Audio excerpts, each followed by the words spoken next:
Pese a las demandas sociales, el Congreso de la República se niega a conocer las reformas a la ley electoral y de partidos políticos.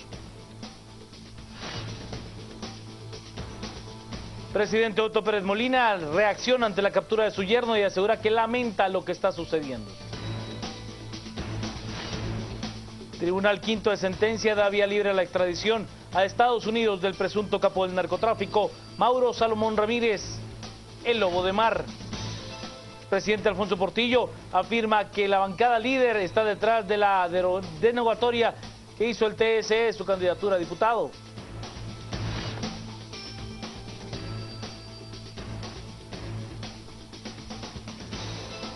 Barack Obama asegura que el acuerdo nuclear con Irán. Banco Industrial, siempre de tu lado, presentó los titulares. Comencemos con las noticias. Había sesión plenaria extraordinaria hoy en el Congreso de la República. Se conocerían las modificaciones a la ley electoral y de partidos políticos, pero no hubo quórum. Pese al clamor social de reformar la ley electoral y de partidos políticos, en la primera oportunidad que tuvo el Congreso para mostrar voluntad política en el tema, sencillamente falló. Este martes se convocó a sesión extraordinaria y en la orden del día como segundo punto estaba a conocer las reformas a la ley electoral. Sin embargo, la bancada líder no se presentó y otros diputados ni siquiera llegaron. Por falta de quórum, todo se suspendió.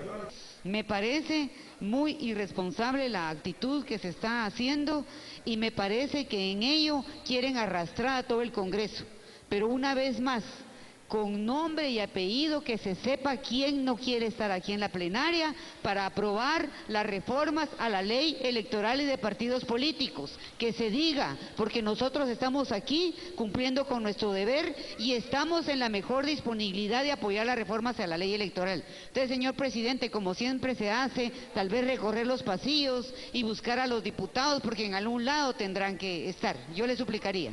Las modificaciones propuestas necesitan 105 votos en 3 lecturas distintas para luego enviarlas a la Corte de Constitucionalidad para su opinión. Esta regresa a los cambios para que el Congreso resuelva en definitiva. Las noticias nacionales son presentadas por Azúcar de Guatemala.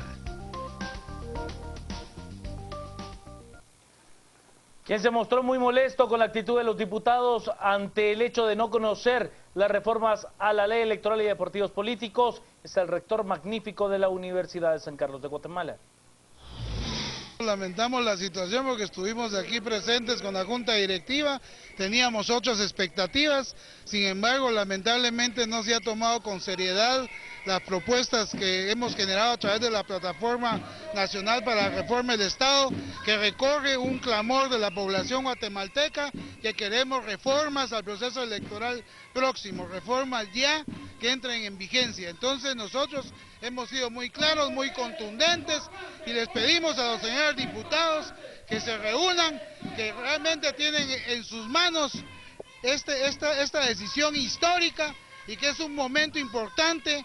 Nosotros lo hicimos ver el día de hoy, hay una crisis y ellos no toman con seriedad el sentir de la población guatemalteca, el sentir de todas las clases y de todos los sectores, donde nosotros exigimos que queremos cambios importantes a este próximo proceso electoral. Entonces nosotros lamentamos la actitud de los diputados, que realmente vemos una burla al sentir de la población guatemalteca.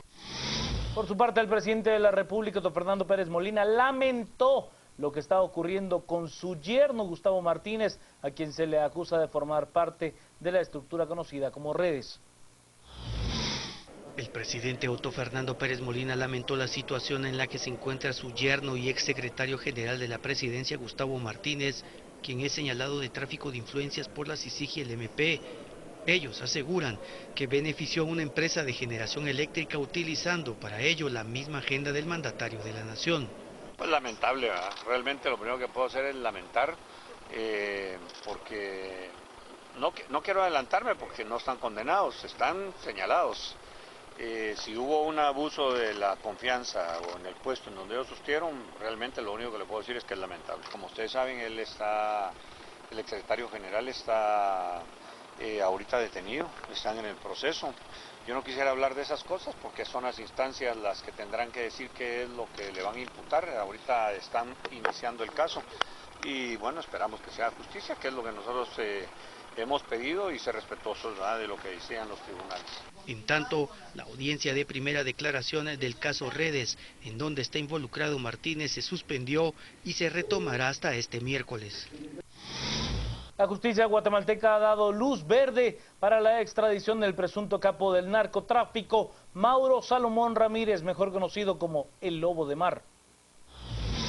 El Tribunal Quinto de Sentencia Penal accedió al pedido de Estados Unidos y ordenó la extradición a ese país del presunto capo del narcotráfico Mauro Salomón Ramírez, alias el Lobo de Mar. Declara procedente la extradición formulada por el gobierno de los Estados Unidos de América en contra del requerido Mauro Salomón Ramírez Barrios, indicado de asociación delictuosa para poseer con la intención de distribuir 5 kilogramos o más de cocaína a bordo de una embarcación sujeta a la jurisdicción de los Estados Unidos. El 2 de octubre del 2010, Mauro Salomón Ramírez fue capturado y se le incautó 24 millones de quetzales. Desde el 2007, los Estados Unidos lo investigaban porque se suponía que recibía cargamentos de droga de Colombia, Centroamérica, Ecuador y Perú para luego trasladarlos a México. Según las autoridades, utilizaba pescadores del lugar para trasladar la cocaína. Entre el 2007 y el 2009 se incautaron 2 barcos con más de 6.000 libras de coca. Se supone que todo era del Lobo de Mar. Las noticias nacionales fueron presentadas por Azúcar de Guatemala.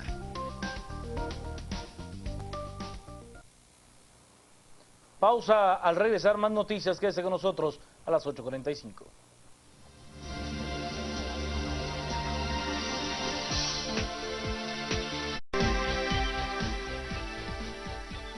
Sigamos con las noticias más importantes del día. El expresidente de la República, Alfonso Portillo, culpa al partido líder de su no inscripción como candidato a diputado. Según el expresidente Alfonso Portillo Cabrera, el partido Libertad Democrática Renovada Líder está detrás de la denegatoria que el Tribunal Supremo Electoral hizo de su candidatura a diputado por el partido Todos. A decir de Portillo, Líder presionó al TSE. Es evidente que el partido Líder, a través de sus tentáculos y a través de todos los nombramientos que ha hecho en las Cortes y en las instituciones del Estado, es el que ha ejercido una presión indiscutible. Son ellos los más temerosos, son ellos los que más han gastado en la campaña y han visto con miedo un proyecto que apenas empezó 1 mes y medio y que ha tenido una respuesta muy positiva por parte de la población. Alfonso Portillo Cabrera advierte que todo se está preparando para que el líder llegue al poder y con una especie de dictadura. La realidad es que todo lo que se está moviendo indica que están arreglando todo el sistema para que el partido líder llegue a como sea, a como dé lugar. El gran problema del país es que hay un gran peligro para la democracia. Lo que estamos haciendo, y lo digo con toda la responsabilidad, y podría aceptar cualquier debate con quien estuviera interesado en debatir conmigo, que hoy estamos preparando el colchón para una pequeña y drástica y profunda y grave dictadura a partir del 14 de enero. El exmandatario presentará un recurso de nulidad ante el Tribunal Supremo Electoral para revertir la revocación de su candidatura al Parlamento. Por su parte, la agrupación Libertad Democrática Renovada Líder ha pedido al expresidente Alfonso Portillo que presente pruebas de lo que afirma. El show que está tratando de hacer supuesto o que pretendía ser candidato, yo creo sinceramente y con todo el respeto que se merece el señor Portillo, yo creo que él estuvo fuera del país, en prisión por mucho tiempo y creo que ha perdido un poco el conocimiento de la realidad que está pasando en nuestro país, y que ahora él pretenda decir de que hay una influencia de nuestro partido hacia el tribunal, realmente me parece irrisorio. Que con eso quiera ocultar que él mismo aceptó su falta de idoneidad para participar en un proceso electoral, quiera usar las tablas para ocultar lo que él mismo aceptó que ha hecho durante años atrás, siendo el primer impresentable en de candidatos en este proceso, yo creo que es algo que realmente da risa. El mismo registrador de Ciudadanos dijo que pues eso era un show para tratar de tapar lo que él pues, representa. Contarle que el Tribunal Supremo Electoral ha negado por tercera ocasión la participación de Suri Maite Ríos Sosa, apelando al artículo 186, inciso C de la Constitución. El Pleno de Magistrados del Tribunal Supremo Electoral, por medio de su vocero, informó que resolvió sin lugar el recurso de revisión planteado por el partido Viva, en el cual buscaban que su candidata Suri Ríos fuera inscrita. Con esta decisión es la tercera vez que el máximo órgano electoral le dice no a Ríos, quien ahora buscará por otras vías legales ser inscrita. Declara, 1, sin lugar el recurso de revisión interpuesto por el partido Visión con Valores Viva a través de su representante legal y en consecuencia por las razones consideradas. 2, se confirma la resolución de fecha 10 de julio del 2015 emitida por el Tribunal Supremo Electoral. La magistrada María Eugenia Mijangos nuevamente razonó su voto, señalando que a su parecer Ríos sí debe ser inscrita y no tiene impedimento como los otros 4 magistrados lo consideran, basados en el artículo 186 de la Constitución. Firman los 5 magistrados titulares del Tribunal Supremo Electoral y se encuentra en segunda ocasión repetido el voto disidente de la magistrada María Eugenia Mijangos.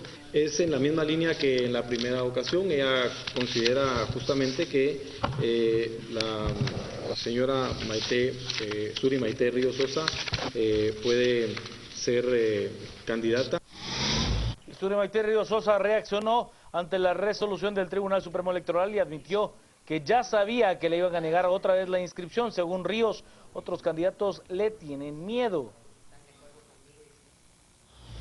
Vean, nosotros ya esperábamos esta resolución después de precisamente ver que únicamente una de las magistradas del Tribunal Supremo Electoral hace su razonamiento de voto de acuerdo a lo que establece la Constitución Política de la República y el orden jurídico que nosotros tenemos. Y realmente pues es lamentable la actitud de los otros 4 magistrados que no razonan de acuerdo a la ley su ponencia. Pero seguimos fuertes, con mucho ánimo, con mucha entereza y seguimos en las siguientes instancias jurídicas. Esto es un proceso, no es un proceso de una instancia, sino que son varias instancias. Así que estamos trabajando, mi equipo jurídico lo está haciendo y estamos con mucha fe en Dios, muy fuertes y muy confiados en que al final realmente la ley y la Constitución prevalecerán. Yo sé que hay temor, claro que hay temor, porque tienen pena de que se les descubran cuestiones que están mal hechas e ilícitos. Y yo no sé por qué les preocupa, esto es un juego democrático, donde todos tenemos que participar y permitirle a la gente escoger a quien quiera que le gobierne. Y no dudo de que hay mucha preocupación en algunos de ellos. Vea usted, hay algunos de los candidatos que incluso han invertido 5 o 6 veces el techo que el Tribunal Supremo Electoral ha establecido y sin embargo ahí están. Nosotros seguimos en las instancias en este momento, mi equipo jurídico está trabajando precisamente un nuevo recurso ante la Corte Suprema de Justicia y esperamos que esto se resuelva conforme a la ley. Y según la presidenta de la Corte de Constitucionalidad, la magistrada Gloria Porras, dicha institución de un 100% de amparos recibidos ha rechazado el 70% debido a que se han detectado que dichos recursos buscan atrasar de forma maliciosa los procesos. De acuerdo con Porras, en la mayoría de los casos, pues estas negaciones son de carácter penal. Sería reducir los amparos judiciales que se presentan a la Corte únicamente con el deseo de dilatar la justicia ordinaria. ¿Hay algún conteo que ustedes hayan realizado justamente cuántos amparos han ustedes denegado, que han detectado que buscan justamente ese fin de retrasar los procesos? Pues la verdad es que las cifras son alarmantes y son contundentes, eso se puede ver cada semana en donde un alto porcentaje de los amparos son rechazados. ¿Cuántos aproximadamente? Depende de la agenda del día. Los que más se rechazan al final de cuentas son en materia penal, pero habría que hacer una revisión de un promedio. Yo le diría que de 100 amparos que se presenta, un 70% se rechaza, si no más.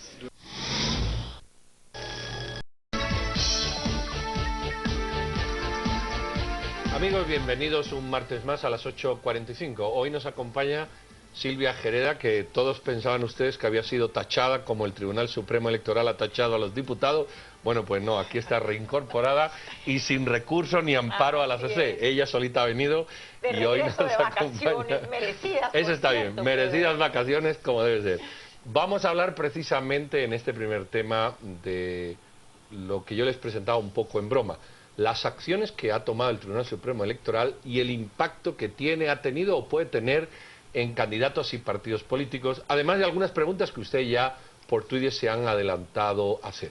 Para ello nos acompaña una magistrada del Tribunal Supremo Electoral, doña Ana Eli López Oliva. Magistrada, buenas noches. Buenas noches. Y con ella vamos a tener la conversación sobre las preguntas que aquí hemos preparado y aquellas que ustedes nos harán. Así que, doña Silvia. Muchísimas gracias, adelante. Pedro. Bienvenida, magistrada. Pues hoy tenemos una noche, como decía Pedro, muy activa en redes sociales, la ciudadanía preguntando y queriendo saber que usted nos explique a qué se deben todas estas medidas que mucha de la población primero no esperaba, se consideran inclusive drásticos, donde se está negando la participación de muchos políticos relevantes. Tenemos a Suri Ríos, Alfonso Portillo, Salvador Gándara, más de 15 diputados del partido todos, otros tantos del partido de líder. Cuéntenos qué está pasando y cuál es la base legal sobre la cual el TSE está actuando en estos momentos.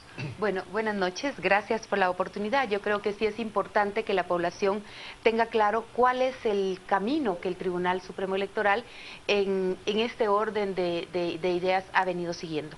Primero, son dos momentos. El registro de ciudadanos, que es quien califica toda la papelería, lo mero formal, y la idoneidad. El tema con la idoneidad es que los tribunales anteriores no lo habían tomado en cuenta.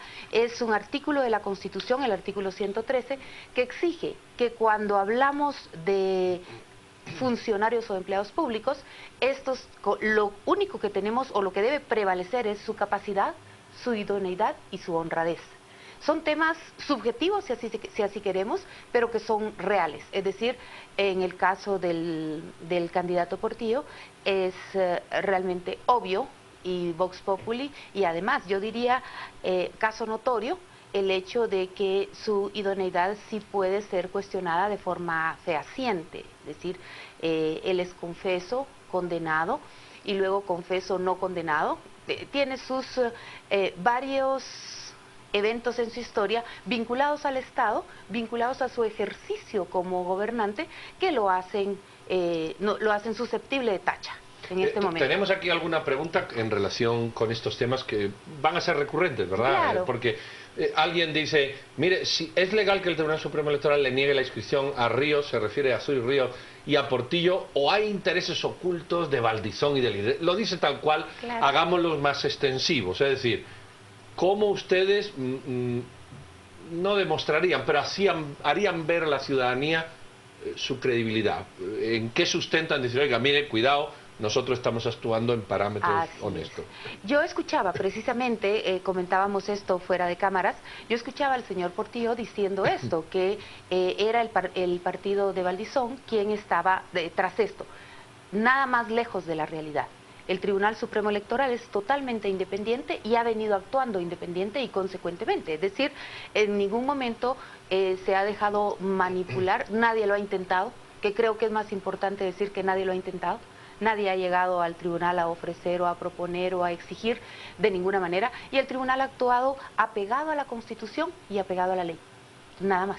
Muchísima de la ciudadanía se pregunta por qué, si es evidente que el partido líder encabezado por Manuel Valdizón ha atravesado ese límite de financiamiento de campaña, todavía se le permite a él continuar participando. Es obvio que él ha tenido una campaña millonaria en vallas, en televisión, en radios. Magistrada, ¿a qué se debe que no se ha podido cuantificar realmente cuánto es el monto de la inversión que ha hecho el partido líder?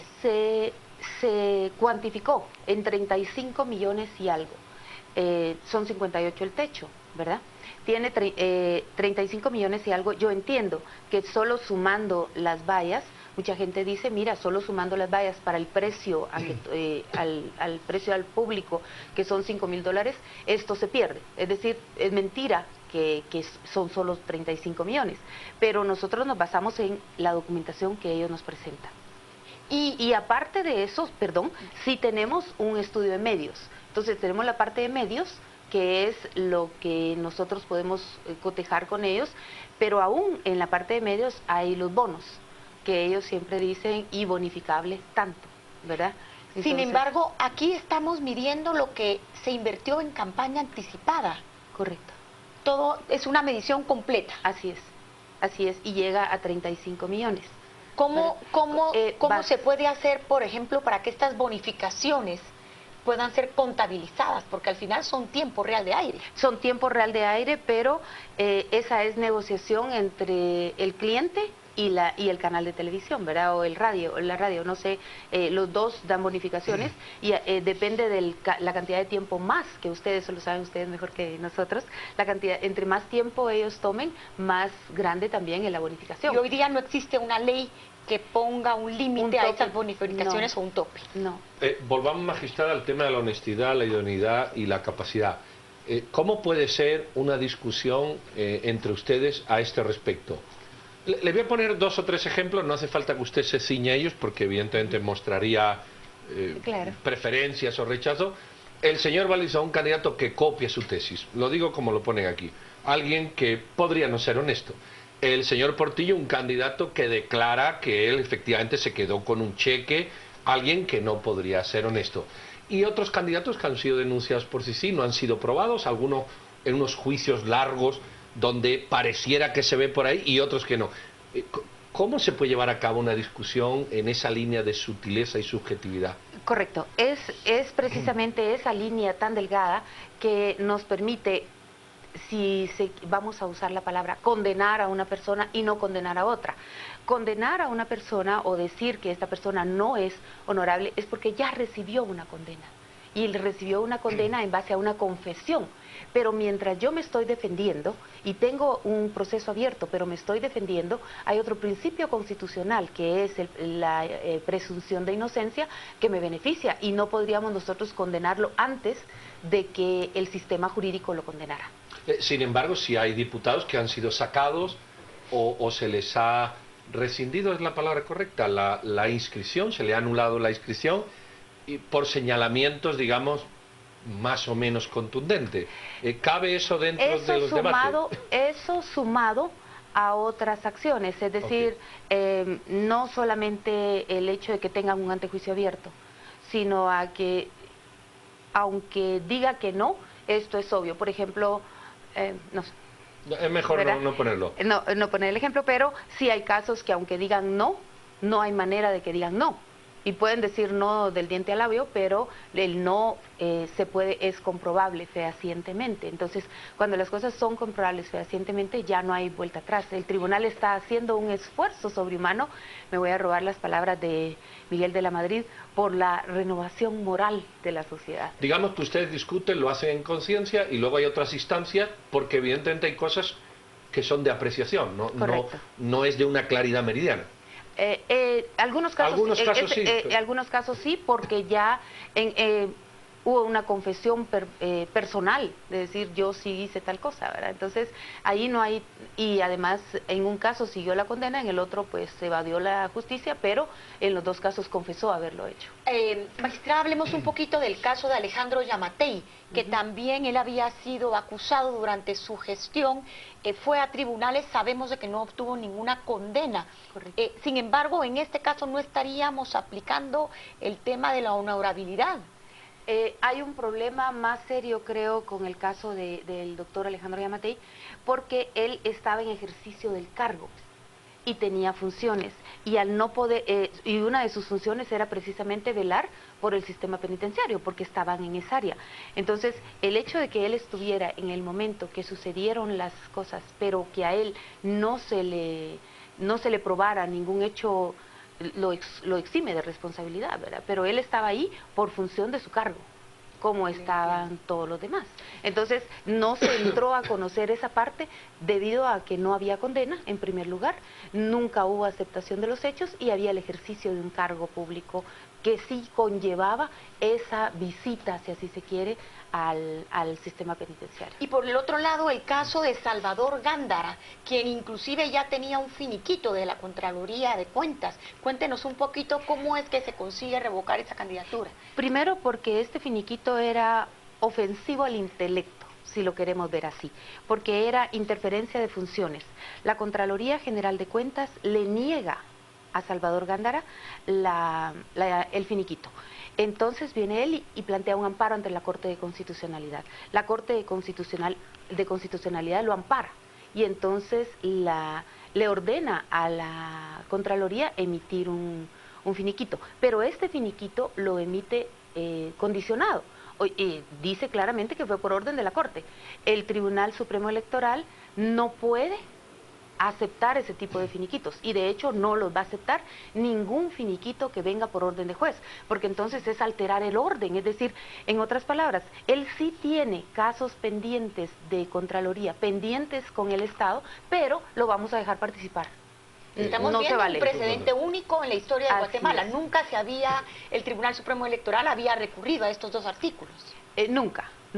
Y nunca el Tribunal Supremo Electoral había decidido que si el finiquito no era limpio, es decir, porque claro, los que van para la reelección, su finiquito es temporal, ¿verdad? O sea, su finiquito no puede ser absoluto porque siguen funciones.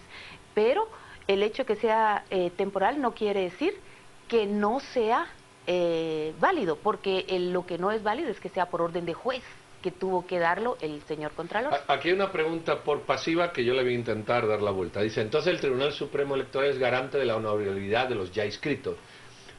Yo sé que la respuesta evidentemente es que no, pero yo la quiero complementar de la siguiente manera. Imagínese una ciudadanía activa que alimentara al Tribunal Supremo Electoral sobre casos de corrupción, sobre casos manifiestos de alteración de documentos, sobre los candidatos. El Tribunal Supremo Electoral, no siendo garante de esta honorabilidad por pasiva, ¿admitiría ese tipo de señalamientos para poder desdecirse o para poder negar o suprimir la inscripción que de momento tiene hasta que no se demuestre lo contrario? Pues quiero decirle que, si bien es cierto, no aceptaríamos un chisme ni un recorte de prensa, no, pero hemos tenido una muy buena relación y una muy buena comunicación con la sociedad civil. Y la sociedad civil organizada en todos sus sectores han llegado a platicar con nosotros y a pedirnos encarecidamente que apliquemos el 113, en el sentido de, por favor, si estamos en esta coyuntura, en este momento histórico, es el momento de no dar marcha atrás. Presentemos caras nuevas, no podemos hacer lo mismo con los mismos actores y pretender cambios. Aquí una de las personas que nos sintonizan preguntan, ¿y qué pasa con Sandra Torres? De quien la CC afirma que cometió fraude de ley. En el caso de ella, ¿por qué no se le aplicó también este tema de la honorabilidad? Ella cometió fraude de ley para ser candidata la vez pasada. Y ahí se le castigó no permitiéndole ser candidata. El castigo ya está, es decir, a ella se le castigó. Ella ya, la consecuencia jurídica de su acto era, su fraude de ley no va a fructificar y usted no es candidata. Y no fue candidata la vez pasada. Entonces ahora es otra, ahora no tiene prohibición. ¿Sí? Hay mucha gente que, bueno, señala el mismo tema, entonces lo vamos a empaquetar. Hay gente que dice, mire, el Partido Líder utilizó muchas fundaciones para generar publicidad escondida, derivada. Incluso el Partido Líder devolvió 7 millones de quetzales de, bueno, usted sabe, ¿verdad? De aquellas donaciones de algunas empresas que además sumaban juntas más de lo permitido y tal. Al respecto, para estos televidentes que nos hacen la pregunta. Un tema que es bien importante en este caso. Ellos reconocieron que posiblemente estas entidades estaban relacionadas y que mejor devolvían el dinero porque se pasaban del techo y podía presumirse eventualmente que había sido una sola persona quien había donado más del 10%, que era prohibido, ¿verdad? Entonces optaron por devolverlo. Esa es una, pero había algo antes de la devolución del dinero. ¿Perdón? Sí, las fundaciones a través de las cuales pues se había hecho publicidad, donaciones. Para mí es importante, e insisto, si el Honorable Congreso de la República aprobara las leyes, se castiga a las fundaciones siendo que vemos que echa la ley, echa la trampa, ¿verdad? Ellos, en este momento no teníamos cómo castigar a las fundaciones porque las únicas personas ante el Tribunal Supremo Electoral, o las únicas personas sobre las que tenemos autoridad son los partidos políticos, los comités cívicos y las asociaciones con fines políticos. Pero estas fundaciones no eran con fines políticos, decían que no y lo hacían, ¿verdad? O sea, en sus estatutos no aparecía. En las reformas va un artículo específicamente para las fundaciones, donde el tribunal puede ordenar la cancelación de estas fundaciones por involucrarse en temas políticos. Magistrada, hay otro tema que queda en el aire y que lo siguen cuestionando los televidentes. ¿Cómo es posible? Usted mencionaba el caso de Sandra Torres, que ya purgó en una ocasión pasada. Hablamos ahorita del caso del líder, donde se le permitió que sacara a su financista. La moral y la honorabilidad tienen que ser intachables. Correcto. Ayer, hoy y mañana. ¿Cómo es posible que una ley aplique para hace 4 años, pero ahorita, a pesar de que falló la CC en contra de Sandra Torres, ahora resulta que sí es honorable? Explíquenos un poquito ese juego tal vez de palabras, o cómo la ley se puede interpretar de diferentes maneras. Claro, no. La ley se está interpretando tal y como es.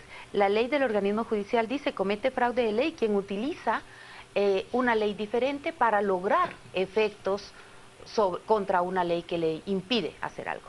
Entonces, el tema con ella fue que si era esposa de Colón, no podía ser candidata porque la esposa tenía impedimento, por ser pariente, aunque no forme grado. Bueno, entonces ella decide divorciarse y se le castiga, o se le dice: no señora, no puede divorciarse, bueno, sí puede divorciarse, pero no puede ser candidata, porque usted lo hizo en fraude de ley. Y entonces el castigo, el efecto que ella pretendía lograr era ser candidata. El castigo se logra... Sin embargo, eso lo hace una persona no honorable. Correcto, lo hace una persona con poca solvencia moral, vamos a decirlo así. Pero el castigo lo recibió en su momento. Ahora no le podemos decir que ella no puede ser candidata, que es el objetivo. Podríamos regresar en el pasado de todas las personas. El problema es que vamos a no permitir que nadie participe, porque todos tienen algo en su haber. El tema aquí fue que se le castigó con la no participación. En otras palabras, a la población se le benefició con que una persona que había utilizado fraude de ley no pudiera, como consecuencia de ese acto, llegar a la presidencia de la República. Pero algunas personas dicen: bueno, lo de Portillo fue igual, ya pagó y ahora no. Esa línea fina yo sé que a veces es difícil explicarla, pero sí. ¿Qué le decimos a los seguidores portillistas que dicen: oiga, aplique el mismo criterio, ya cumplí en Estados Unidos, inscríbame? Es diferente, yo creo que el caso es diferente, porque en este caso ella estaba jugando con su yo.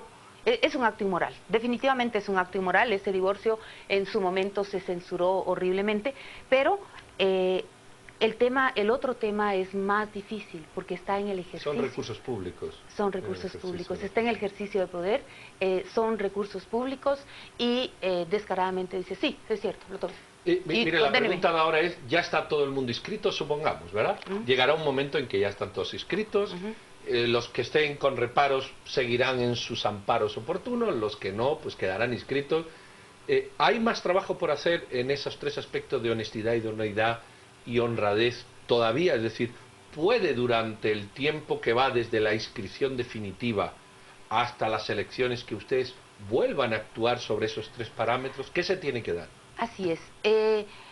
Tengo entendido que se está haciendo el análisis de los diputados que post inscripción resultaron con antejuicio, ¿sí? Y depende también del informe de CICIG que pueda resultar que tengamos que ocuparnos del 113 nuevamente, ¿verdad? Acudir al 113. El tribunal, así como tiene la facultad de inscribir, tiene la facultad de revocar la inscripción por razones altamente dañinas para la sociedad. O sea, magistrada, que pudiéramos estar acudiendo, por decirlo así, en los próximos meses que nos quedan, a seguir viendo una depuración de candidatos por parte del TSE. Es la idea.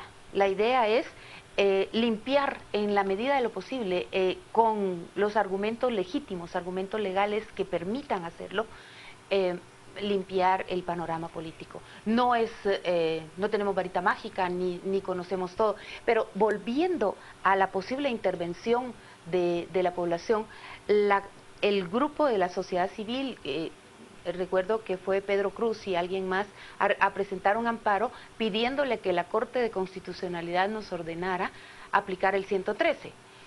No se ha hecho, pero sin embargo nosotros les entendimos a ellos el mensaje y lo estamos tomando porque es una petición urgente de parte de la ciudadanía. ¿Hasta qué punto ustedes la pueden dar, y a lo mejor algún medio hacerse eco, una lista de todos estos deshonestos, no honorables o que no reúnen las condiciones para ser inscritos, a efecto de que la ciudadanía en los centros de votación conozca el partido, las personas, los hijos? Todos están recurriendo a hijos, a sobrinos, porque están saliendo por la tangente. ¿Existe esa posibilidad informativa? La posibilidad de que ustedes conozcan todos los candidatos sí es posible, está en la página.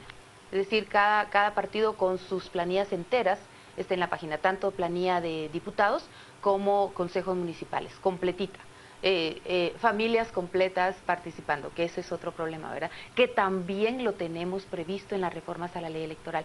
Sí me gustaría contarles 3 cosas que tenemos en la reforma que van a alivianar un poquito y que creemos que también son el freno en mano que mantiene a los diputados renuentes a conocer esto, que es el nepotismo en los comités ejecutivos de los partidos, el financiamiento público, la no reelección y el transfugismo.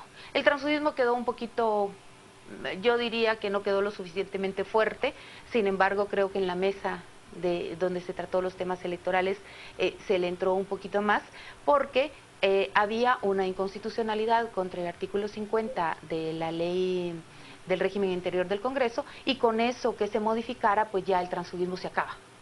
Magistrada, hablemos un poco del caso de Suri Ríos. La vemos hoy nuevamente apelando a las Cortes. Quisiera que usted nos explique cuáles fueron los puntos medulares que ustedes tomaron para negarle su inscripción. Bueno, básicamente la Constitución, pero creo que hay un tema bien importante que la población, tenemos amnesia, creo yo, y amnesia convenencial. Se nos olvida por qué nació una norma. Esta norma nació en un momento donde toda Latinoamérica era presa de gobiernos militares abusivos, prepotentes, déspotas, que además eran golpistas, todos golpistas. O sea, no me gusta cómo gobiernas, te doy golpe. No me gusta cómo gobiernas y te doy golpe. Y era una forma de alterar el orden constitucional cada día, y veamos, nuestra historia constitucional nos ayuda a entenderlo. Entonces, la razón, lo que el constitucionalista en ese momento pone en el tapete es: tenemos que encontrar una forma de parar esta situación. Y esta situación solo la paramos castigando ad perpetuum a este hombre. Es decir, si una persona se atreve a dar un golpe de Estado, alterar el orden constitucional, o como consecuencia de esto llega a la presidencia de la República, ninguno de sus parientes, hasta el 4º grado de consanguinidad y 2º de afinidad, podrá llegar al poder. Esa tenía una razón, en aquel momento histórico, una razón de ser un paliativo de la situación política que Latinoamérica estaba sufriendo. ¿Usted aceptaría un argumento de la Corte Constitucional que yo le propongo ahora? Lleva usted toda la razón, pero al no ser retroactiva la ley, la Constitución se refería a partir de 1985. Correcto. La Corte de Constitucionalidad, de hecho, ha emitido varios dictámenes consultivos, nada más, o sea, opiniones consultivas.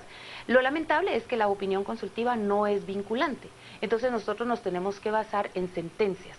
Y si al llegar a la Corte de Constitucionalidad, la Corte dice, mire, en primer lugar, pues la ley no tiene efecto retroactivo. En segundo lugar, los derechos humanos la amparan y todo ciudadano tiene todo el derecho a elegir. No puede haber castigos a terceros, ¿verdad? No, exacto. Y en tercer lugar, ella no puede sufrir las consecuencias de los actos de su padre. Aunque la intención inicial de esa ley es precisamente eso, no castiguémoslos, para que, protegiendo a su familia, no den un golpe de Estado. Magistrada, y para finalizar, que estamos ya sobre el tiempo, cuéntenos un poquito qué va a pasar con los 4 diputados del partido líder y el antejuicio, qué es lo que se prevé, y también tenemos el día jueves una conferencia de prensa sobre financiamientos de los partidos políticos que dará CICIG y que estamos todos los guatemaltecos a la espera. ¿Qué es lo que podemos prever en los próximos días? Primero, posiblemente descubrir quiénes son los financistas y por qué estamos como estamos, ¿verdad? Que esa es una de las partes. Pero la otra parte que yo la veo bastante importante es el hecho de que nosotros, el Tribunal Supremo Electoral, sigue teniendo sobre la mesa estos diputados con antejuicios para determinar qué se va a hacer. Recordemos que son casos insólitos, casos que no se habían visto en la realidad y no hay manera legal de entrarles más que el 113. ¿Verdad? Entonces el 113 se va a volver el cajón el cajón de todos nuestros males, ¿verdad? Pero no se quiere que sea simple y sencillamente tiene antejuicio y lo vamos a condenar. No es así. Hay derecho de defensa, hay presunción de inocencia. Entonces, respetando eso, tenemos que esperar que el Congreso además conozca y declare que el Congreso está haciendo de verdad un freno de mano. Porque no conoce el antejuicio del presidente, no conoce los otros antejuicios, el de Medrano y otros que tiene. Y hoy desconoció la reforma. Y hoy no quiso entrar a conocer a la ley, ¿verdad? Muy bien, magistrada López Olía, muchísimas gracias. Han visto ustedes explicaciones claras y concisas. Estén ustedes de acuerdo o no, ese es otro tema. Y el reto que ha lanzado la magistrada, si tienen pruebas, como ciudadanos activos, apórtenla para que el Tribunal Supremo pueda hacer su trabajo. Exigir responsabilidad sin ser copartícipe de ella es muy sencillo, así que ahí está el reto. Nos vamos con nuestro compañero Juan Carlos para que nos diga lo más, o nos señale lo más característico, lo más significativo de los tuits. Gracias, doctor. Vámonos a las redes. Vemos qué es lo que nos dicen. Que siga la limpieza. Hay tanto candidato ladrón y quieren más, es lo que nos dice José Luis. Esperamos que hagan su mejor esfuerzo. Hay muchos ladrones buscando la reelección. Vamos, TSE, al fin apoyando. Nos dicen también falta de idoneidad, falta de honorabilidad, falta de honradez, nos plantea Toquemón. Cristian nos dice, el video de diputados de líder que mostró CICIG será prueba fehaciente, es la pregunta que nos hace Cristian Michi. Entonces, dentro de 4 años podría participar Portillo, Gándara, Julio Maldonado, etcétera. ¿Ya serían honorables? Es la pregunta. También nos dice, ella estaba haciendo algo peor que un divorcio. Ella quería mantenerse en el poder, refiriéndose a Sandra Julieta Torres Casanova. Y con un periodo de elecciones que no participan los no honorables, quedan limpios en 4 años, es lo que nos dice Otto. Son parte de los mensajes que tenemos esta noche a través de las redes sociales. Por supuesto que tendremos una segunda entrevista en este espacio. Quédense con nosotros en Noticieros de Canal Antigua.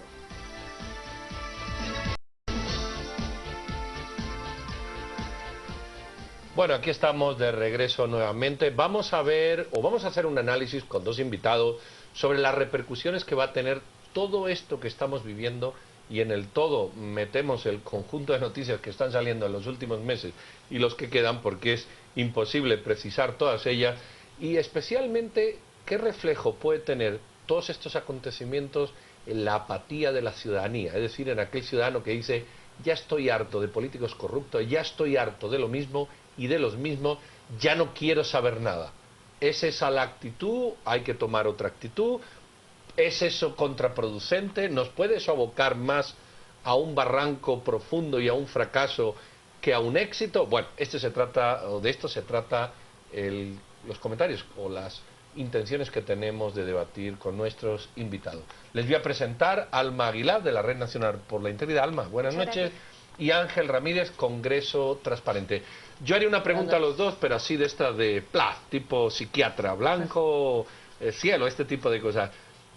Esto nos puede llevar a una apatía, y esa apatía puede ser producente o contraproducente. Alma.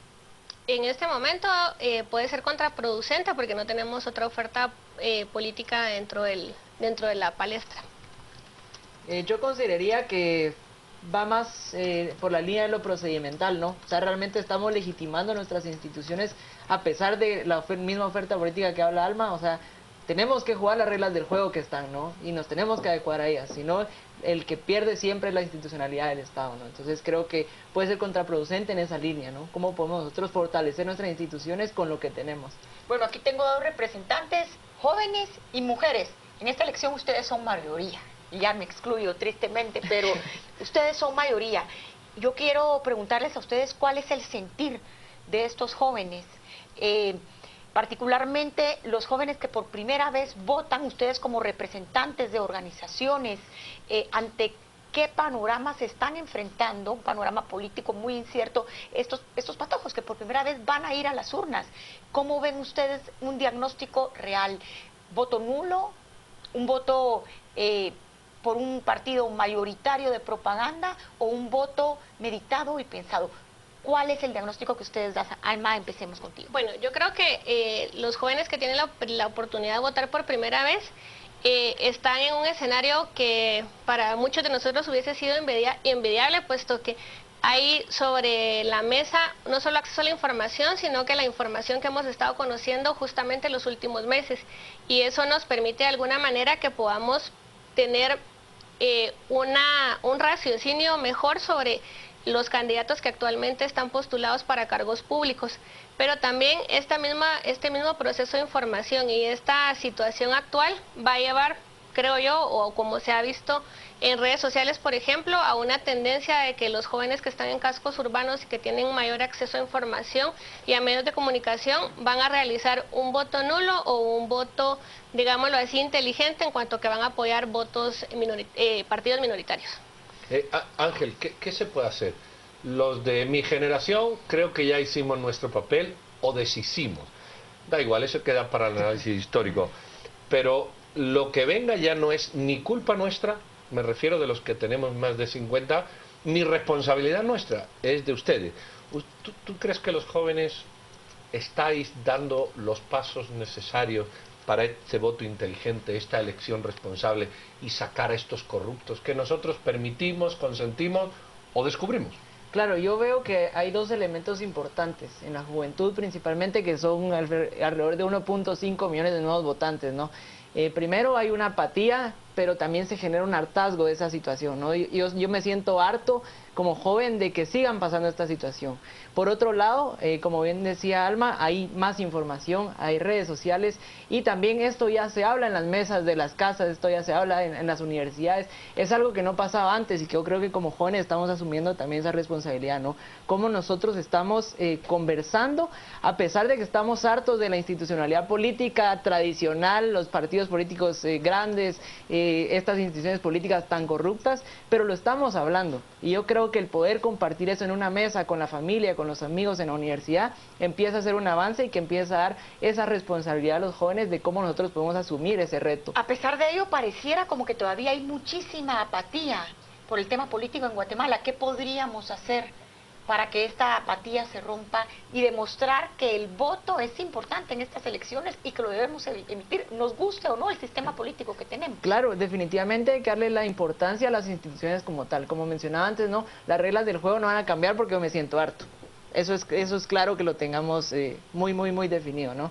Entonces, ¿cómo nosotros, a pesar de que estamos hartos de esa institucionalidad, cómo nosotros podemos asumir el reto de defenderla y mejorar el sistema también, ¿no? Es decir, no podemos dejar a las instituciones por un lado y querer cambiarlo por el otro, ¿no?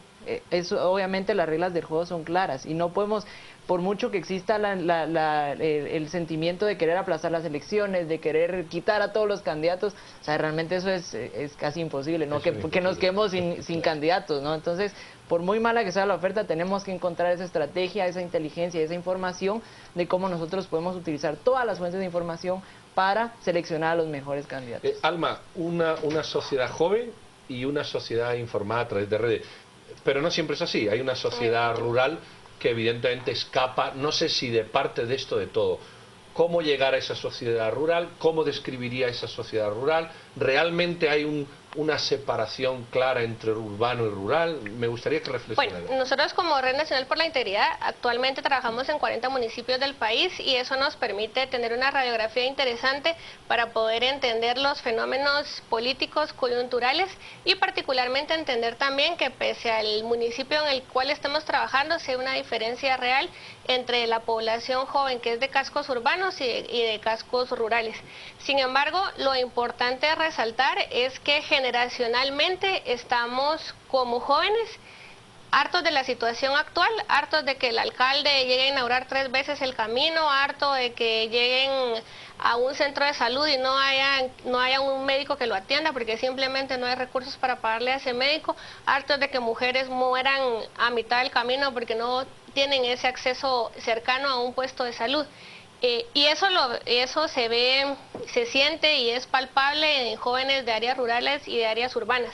Evidentemente la penetración de Internet y del acceso a estos es muchísimo menos intenso como desde la ciudad lo percibimos y creemos que porque nosotros tenemos acceso a redes sociales todo el mundo lo va a tener, mientras que en la realidad hay jóvenes que deben de movilizarse entre 2 a 3 horas para llegar a un punto de Internet. Permíteme una pregunta que hay aquí para completar esto y redondearla. Sí. Hay mucha gente que dice, bueno, esto vale para la capital, esto no vale dentro, y además lo dice así, dentro hay un montón de gente que no se entera, que no oye nada de esto, hay gente, decía hace un rato, que ni se ha enterado que la señora Valdetti dimitió.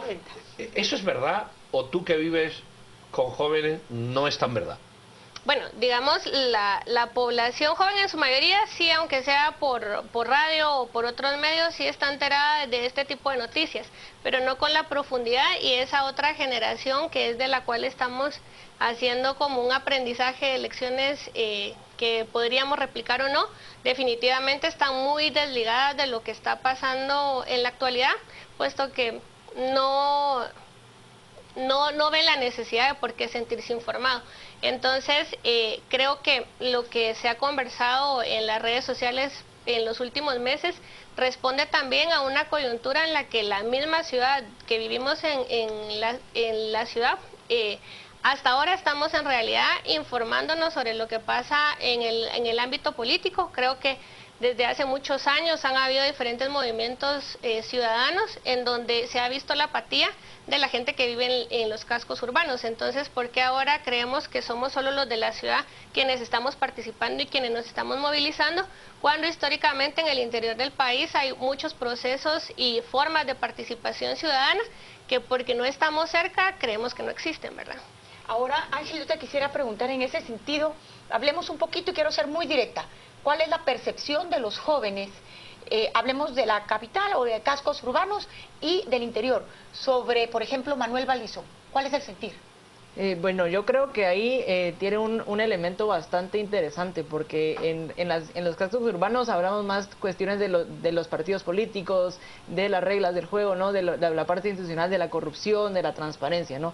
Pero en los cascos urbanos no se habla de eso. Realmente en los cascos urbanos se habla de los resultados sustantivos que ha tenido la democracia en nuestro país. Seguimos con crisis en salud, seguimos con crisis educativa, seguimos con crisis de nutrición, eso es lo que ellos hablan. Entonces, realmente muchas veces lo que ellos se dan cuenta cuando llega alguien como Manuel Valizón, muchas veces pasan una parte por qué nos van a dar y por otra parte qué es lo que él va a hacer en estos problemas específicos que esta democracia no nos ha solucionado a nosotros, ¿no? Realmente ese tinte clientelar que se le da a las campañas políticas sí afecta directamente, pero no los hace perder la visión de los verdaderos problemas. ¿Pero afecta positiva o negativamente sobre la visión que se tiene del candidato? Yo consideraría que realmente no es ni un blanco ni un negro, ¿no? Sino que hay matices. En ciertos lugares puede afectar de una forma más negativa, en otros lugares puede afectar de forma más positiva, porque ya se han dado cuenta que esos productos clientelares de la campaña política no les funcionan. Una mujer como Sandra Torres, ¿qué despierta en los jóvenes? Bueno, yo creo que en los jóvenes despierta una sensación de que estuvo muy cerca del poder, por decirlo en términos políticamente correctos, pero que al final de cuentas muchos sabemos cuáles son las problemáticas y lo dicen todos los candidatos a presidentes, pero nunca escuchamos los cómo. Y al igual que Sandra Torres, pues habla de oportunidades, pero no tenemos claro todavía los cómo, y pese a su conocimiento del ejercicio público, deberíamos entonces tener de ella una propuesta, digamos, más estructurada y más metodológica para entonces pensar que podría ser una persona con más experiencia. Ángel, la no inscripción de Portillo y otros. Bueno, eso sí, definitivamente por el impacto que tuvo Portillo también en su momento, principalmente porque los jóvenes también seguimos siendo influenciados por nuestros padres, ¿no? Definitivamente en la primera votación creo que es la votación en la que más nosotros podemos abocarnos a los padres y decir, bueno, ¿por quién podemos nosotros elegir en esta ocasión, ¿no? Pero yo creo que el efecto que tuvo Portillo en el interior del país sí afecta más directamente en la percepción del joven y afecta principalmente en un tema muy importante, que es la incertidumbre de nuevo. Yo creo que el problema que ha afectado al joven en estas elecciones es la incertidumbre, ¿no? Realmente, ¿qué va a pasar? El día de mañana ya no está el candidato que yo quería. Entonces, ¿qué está pasando en eso? Estamos en tiempo, pero para que luego nos digan, Alma, terminemos contigo. La no inscripción de Suri Ríos. Yo creo que la no inscripción de Suri Ríos responde al actuar y al mandato que tiene el registro de ciudadanos y posteriormente el Pleno del Tribunal Supremo Electoral, pero evidentemente y por los procesos históricos que se han tenido, sabemos que va a apelar a la Corte Suprema de Justicia, y si allí no se resuelve a favor de su candidatura, va a apelar a la Corte de Constitucionalidad, y en materia de jurisprudencia pues ya han habido una serie de recursos a favor de candidatos que el Tribunal Supremo Electoral anteriormente había declinado. Muy bien, jóvenes, pues hasta aquí llegamos. A mí me recordaba la participación de estos dos jóvenes, el Rubén Darío, aquello de juventud divino tesoro, ya te vas para no volver. Él se quejaba de su juventud, pero yo creo que si Rubén Darío viviera ahora, es mucho pensar por él, lo que haría sería una oda a la juventud absolutamente distinta. Juventud divino tesoro, menos más que estás aquí para sacarnos las castañas del fuego. Así que, por favor, sáquennos las castañas del fuego, porque el país necesita gente joven. Muchísimas gracias. Sin más preámbulos, doña Silvia y yo nos despedimos sin antes la palabra a nuestro compañero que nos va a resaltar los Twitter más interesantes. Tengan feliz noche, pero oigan primero esto. Gracias, doctor. Feliz noche. Vámonos a las redes. Nos dice María, los jóvenes deben de aplicar lo que dijo el Papa. Haced lío, pero ordenad el lío, es lo que nos dice María. Raúl, es fundamental que estemos dispuestos a financiar programas y proyectos de formación cívica, política y electoral. Mario, MP, soy joven, pero el sentir de muchos es no votar, lo cual es por culpa de toda esa gauría de ladrones, es lo que nos dice el licenciado D.A. Chacón. Douglas Chacón nos dice, para inventar un nuevo mundo se necesita utilizar los materiales existentes. Este sistema requiere un cambio de sentido, es lo que nos dice el licenciado Douglas Chacón. Vamos a la pausa. Al regresar, por supuesto, ya entraremos en el debate de esta noche. El licenciado Mario Archila junto a Hugo Novales en el análisis. Estaremos utilizando el hashtag aprobación ley electoral. Aprobación ley electoral. Hablamos de lo sucedido hoy en el Congreso de la República. Comience a tuitear con nosotros.